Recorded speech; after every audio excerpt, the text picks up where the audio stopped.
Gail and Melissa, you dirty dog. तो hello दोस्तों, आज हम बात करेंगे फिर से एक बार the last man on earth series के सीजन 2 एपिसोड 13 के बारे में।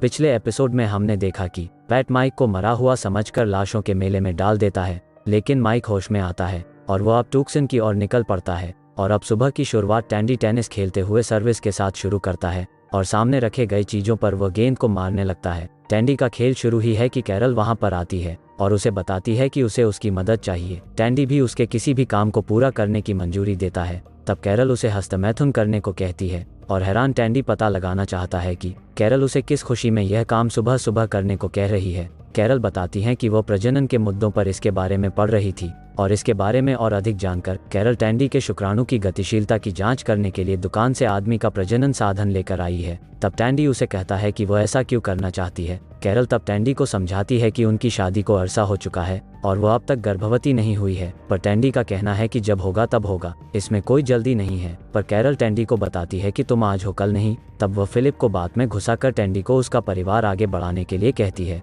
और टैंडी को कैरल की बात पसंद आती है और वह टेस्ट के लिए मान जाता है। वैसे भी टैंडी का मानना है कि ऐसे टेस्ट उसने अपने जीवन में हर बार लगातार बार बार हर समय किए हैं।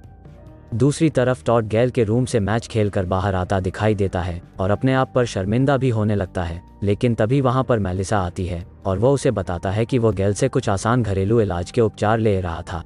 तब मेलिसा उसे उसके साथ आकर मूवी देखने को कहती है और वह उसे चूम लेती है और टॉड को मूवी का ट्रेलर पता चलता है। दूसरी ओर कैरल वह क्या पढ़ रहा है इसके बारे में पूछती है और पता चलता है कि वह अपने टेस्ट को पास करने के लिए मानव को उत्तेजित करने वाली कहानियां पढ़ रहा है, लेकिन कैरल उसे उसकी खास किताब से उत्तेजित करने वाली है और टैंडी को लगता है चलो कुछ नया दिखने को मिलने वाला है। पर वह देखता है कि यह सिर्फ कैरल की बनाई हुई पेंटिंग है और वह बताती है कि यह सारी महिला उसे उत्तेजित करेगी क्योंकि इनके पास उनकी एक अलग पहचान के साथ एक अलग दिमाग है। कैरल को झूठा दिलासा देते हुए टैंडी सोचता है कि उसका काम बन रहा है, जिसके बाद कैरल उसे टेस्ट को पूरा करने के लिए खास रूम में लेकर जाती और वहां पर कई महिलाओं की पेंटिंग है और कैरल के मुताबिक यह महिलाएं उसे उसके टेस्ट में मदद करेगी। कैरल तब उसे एक और पेंटिंग दिखाती है जिसका मतलब है कि उसकी कुछ बूंदे बगीचे में फूल को उगा देगी। तब झूठी हंसी के साथ टैंडी उसके काम की प्रशंसा करता है। दूसरी तरफ टॉड खुद को समझा रहा है कि उसे आज गैल से कहना है कि वह टेस्ट मैच से पक चुका है, लेकिन जैसे ही वह कुछ कहने लगता है गैल बताती है कि उसने गॉर्डन के डमी को तोड़ दिया है क्योंकि वही अब उसका नया डमी है। टॉड भी कुछ कहना चाहता है, लेकिन वह बताती है कि उसने गॉर्डन के जाने के बाद उसका कितना साथ दिया है। तब गैल कुछ भी सुनना नहीं चाहती और दोनों कल की बची हुई ओवर को खेल लेते हैं। अब और परेशानी में टॉड मेलिसा को उसने गैल के साथ जो भी किया उसके बारे में बताना चाहता है, पर मेलिसा भी सुनने से इनकार करती है। तब टॉड उसे बताता है कि यह काफी महत्वपूर्ण है, लेकिन दोनों फिर से नीचे बहस करने लगते हैं। दूसरी तरफ कैरल टैंडी को टेस्ट के बारे में जानकारी देती हुई नजर आती है। हालांकि अच्छे परिणाम के लिए संकेत टी पर होना चाहिए, जिससे आपके शुक्राणु की संख्या अच्छी है यह पता चलता है। कुछ देर बाद भी संकेत टी पर नहीं आता तो टैंडी उसे हिलाने लगता है और उसे विश्वास नहीं होता कि उसके शुक्राणु में कुछ गड़बड़ है। कैरल से कहकर वह इस बात पर शर्त लगा सकता है कि उसमें कुछ गड़बड़ नहीं है, लेकिन उस साधन को गौर से देखकर उसे पता चलता है कि यह माल तो चाइना का है। तब वह कैरल को बताता है कि यह साधन शायद चीनी शुक्राणु के लिए बनाया गया है और वो यह भी देखता है कि उस साधन की समय सीमा समाप्त हो गई है, जिससे वो काफी खुश होता है। पर कैरल का मानना है कि माना वह साधन की सीमा समाप्त हो चुकी है, लेकिन ऐसा भी तो हो सकता है कि उसमें कुछ दोष हो। तब टैंडी उलझन में पड़ता है, लेकिन जल्द ही उसके दिमाग की बत्ती जलती है। तब वह कैरल को समझाता है कि अब वह टॉड के माल का नमूना लेकर इस साधन को फर्जी साबित करके ही रहेगा। स्विमिंग पूल के पास टॉड परेशानियों में अब खुद को ही एक गंदा कुत्ता कह रहा है।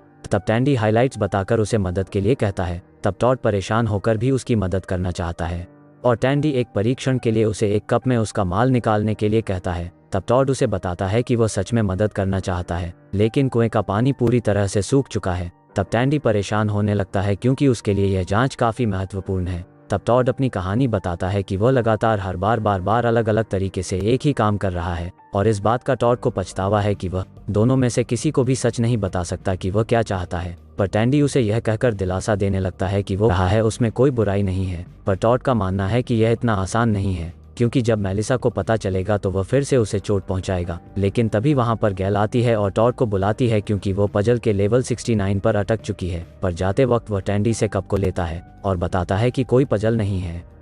रात में टैंडी कैरल को बताता है कि टॉड के माल का नमूना उसे जल्द ही मिलेगा, जिसकी वह जांच करेंगे। तब कैरल कुछ पढ़ते हुए टैंडी को बताती है कि यह कुछ कारणों से शुक्राणु की संख्या कम होती है, जिसके बाद वह उससे सवाल करने लगती है। नंबर 1, क्या उसने अपने जीवन में लगातार धूम्रपान किया है? और टैंडी का कहना है कि हाँ, उसने पहले ऐसा माल फूका है कि जिनके नाम उसे आज तक पता है। सवाल नंबर 2, कि क्या उसने कभी उसके अंडे पे चोट खाई है? और जवाब मिलता है कि हाँ, उसने अपने हाई स्कूल फ्रेंड्स के साथ मस्ती करते हुए वहाँ पर कई बार चोट खाई है, जिसे उस वक्त उसके दोस्त और वह उस पंच को अखरोट पंच कहा करते थे। तब वह कैरल को यह भी बताया है कि वह पंच इतना जहरी था कि नाग भी 2 दिन के लिए चैन से सो जाता था। और अब सवाल नंबर 3, क्या उसने अपने जीवन में अत्यधिक हस्तमैथुन किया था? और जवाब मिलता है हाँ, इससे पहले भी, और वह जब अकेला था तब भी उसने लगातार हर बार अपने काम को बिना किसी रुकावट के पूरा किया है। पर वह कैरल को बताता है कि उसे चिंता करने की ज़रूरत नहीं है। जिसके बाद वह टॉड के माल की जांच करने आता है और उसे संकेत देखकर पक्का यकीन होता है कि यह साधन ही बकवास है। लेकिन जल्द ही वह चौंक जाता है क्योंकि संकेत टी पर है। तभी वहां पर कैरल आती है, जिससे वह डरकर उसे छुपाने लगता है और बताता है कि टॉड का भी टेस्ट अभी तक नहीं आया है। पर कैरल के जाने के बाद वह अब सदमे में है। अगली सुबह टैंडी अपने फ्रेंड्स के साथ है और वो उन्हें यह दिखाना चाहता है कि दरअसल में बच्चे कैसे पैदा होते हैं। और फ्रेंड्स भी खुश है क्योंकि मास्टर टैंडी जब भी आते उनका मनोरंजन करते हैं। और टैंडी जिसके बाद उन्हें बताता है कि मानो यह मानवीय अंडकोश है, जिसमें शुक्राणु की संख्या दिखाने के लिए वो सोडा की गोलियां डालकर दोस्तों को कुछ वास्तविक दिखाने के लिए एक पाइप लेता है और उसमें भी एक गोली डालता है ताकि जल्दी माल एक तेज गति से बाहर निकले। लेकिन ऐसा कुछ नहीं होता, जिससे फ्रेंड्स टैंडी पर हंसने लगते हैं। दूसरी तरफ एरिका टॉड से बात कर रही है और टॉड को पता चलता है कि वह अभी भी फिलिप के जाने से दुखी है, जिससे वह उसकी और उसके आने वाले बच्चे की किसी भी परेशानी को हर बार दूर करने का वादा करता है। तब एरिका उसे कुछ बताना चाहती है और टॉड को यह सुनकर आश्चर्य होता है कि फिलिप के जाने से पहले उसने कहा था कि टॉड ही उसके बच्चे का एक पिता के रूप में हमेशा ख्याल रखेगा। तब टॉड को यकीन नहीं होता, पर एरिका उसे बताती है कि फिलिप का मानना था कि टॉड दयालु, एक सच्चा और ईमानदार भी है, जिससे टॉड को न चाहते हुए भी सहमत होना पड़ता है। और तब टॉड एरिका से कहता है कि वह हर पल उसकी किसी भी कीमत पर उसकी अब मदद करेगा, चाहे कुछ भी हो।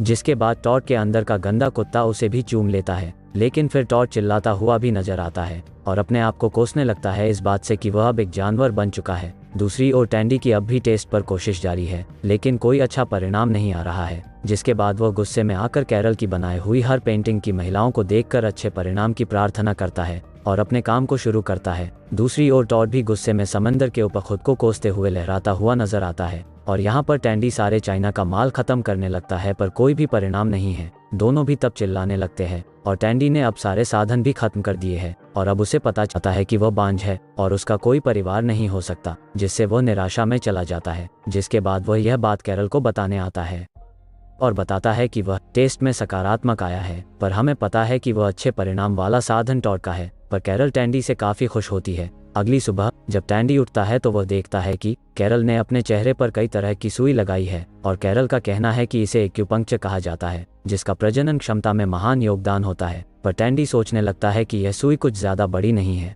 तब कैरल बताती है कि यह सारी सुइयां पुष्पिन की है और यह बात सुनकर अब टैंडी हैरान है कि कैरल सच में बहुत प्यारी है। तब वह उसे सच बताने ही वाला होता है कि वहां पर गैल आती है और वह उन्हें किनारे पर चलने के लिए कहती है। थोड़ी देर बाद सारी महिलाएं बैठी हुई है और कैरल उन्हें बताती है कि टैंडी में कोई कमियां नहीं है, बल्कि वो खुद ही है जो उसे एक परिवार नहीं दे सकती। जिसके बाद कैरल रोने लगती है। तब टैंडी वहां आकर सब सच कहने वाला है कि टॉड भी आता है और टैंडी को रोककर सबको कुछ बताने वाला है। लेकिन टैंडी का कहना है कि उसे उसके बात को खत्म करने के बाद मौका दिया जाएगा। लेकिन टॉड नहीं मानता और बताता है कि यह सब के लिए काफी महत्वपूर्ण है। टॉड तब मेलिसा को बताता है कि वह गैल के साथ मैच खेलता रहता है, जिससे अब मेलिसा सदमे में है। गैल को भी वह बताता है कि वह फिर से मेलिसा के साथ हमबिस्तर होता है। यह सुनकर गैल टॉड को एक प्यासी औरत कहती है, पर टॉड बताता है कि यह अब भी खत्म नहीं हुआ क्योंकि उसने एरिका को भी चूम लिया। तब एरिका, मेलिसा और गैल आपस में गुस्सा करने लगती है, लेकिन टॉड समझाता है कि उसने ऐसा इसलिए किया क्योंकि उसे यहाँ पर हर किसी की परवाह है और वह कभी भी किसी को चोट नहीं पहुँचाना चाहता था। तब वह यह भी समझता है कि उनके लिए यह सब गलत है, लेकिन वह अब सबको प्यार देना चाहता है और सबको यह बताने की कोशिश करने लगता है कि वह एक बड़े दिल वाला है। जिसके बाद टैंडी भी कैरल को बताता है कि उसमें कोई कमी नहीं है, बल्कि कमियां मुझ में हैं। आसान तरीके से समझाया जाए तो टैंडी के पास बंदूक तो है पर उसमें गोली नहीं है। तब अचानक कैरल कुछ ऐसा देखती है जिस पर किसको भी भरोसा नहीं होता और हमें पता चलता है कि माइक ने अपने भाई को ढूंढ लिया है। तब हैरानी से टैंडी उसकी ओर बढ़ता है। माइक गले ही मिलने वाला है कि टैंडी उसके अंडे फोड़ देता है, जिससे यह देख सब लोग हैरान होते हैं और इसी के साथ यह एपिसोड खत्म होता है। बने रहने के लिए लाइक करें और चैनल को subscribe. You're a monster! What the hell is wrong with you?